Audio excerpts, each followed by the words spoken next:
श्रीमद् भगवद गीता यथारूप अध्याय 6 श्लोक संख्या 24।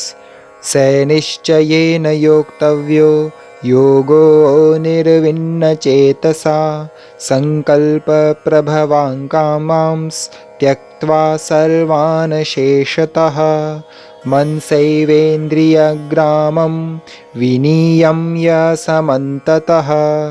मनुष्य को चाहिए कि संकल्प तथा श्रद्धा के साथ योगाभ्यास में लगे और पथ से विचलित ना हो।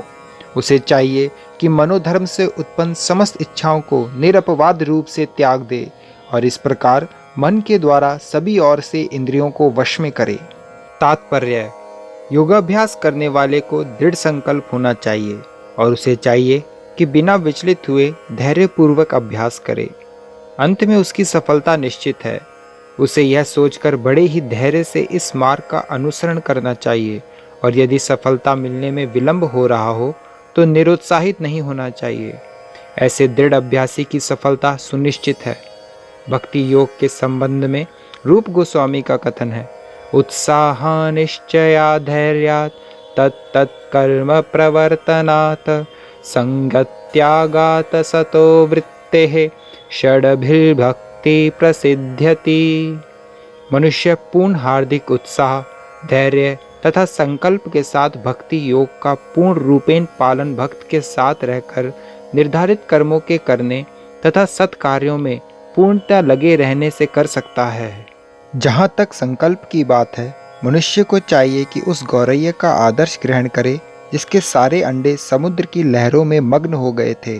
कहते हैं कि एक गौरैया ने समुद्र तट पर अंडे दिए, किंतु विशाल समुद्र उन्हें अपनी लहरों में समेट ले गया। इस पर गौरैया अत्यंत क्षुब्ध हुई और उसने समुद्र से अंडे लौटा देने के लिए कहा, किंतु समुद्र ने उसकी प्रार्थना पर कोई ध्यान नहीं दिया।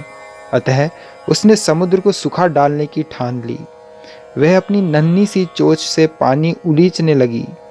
सभी उसके इस असंभव संकल्प का उपहास करने लगे। उसके इस कार्य की सर्वत्र चर्चा चलने लगी तो अंत में भगवान विष्णु के विराट वाहन पक्षीराज गरुड़ ने यह बात सुनी। उन्हें अपनी इस नन्ही पक्षी बहन पर दया आई और वे गौरैया से मिलने आए। गरुड़ इस नन्ही गौरैया के निश्चय से बहुत प्रसन्न हुए और उन्होंने उसकी सहायता करने का वचन दिया। गरुड़ ने तुरंत समुद्र से कहा कि वह उसके अंडे लौटा दे, नहीं तो उसे स्वयं आगे आना पड़ेगा। इससे समुद्र भयभीत हुआ और उसने अंडे लौटा दिए। वह गौरैया गरुड़ की कृपा से सुखी हो गई। इसी प्रकार योग, विशेषतः कृष्ण भावनामृत में भक्ति योग अत्यंत दुष्कर प्रतीत हो सकता है, किंतु जो कोई संकल्प के साथ नियमों का पालन करता है, भगवान निश्चित रूप से उसकी सहायता करते हैं, क्योंकि जो अपनी सहायता आप करते हैं, भगवान उनकी सहायता करते हैं। हरे कृष्णा।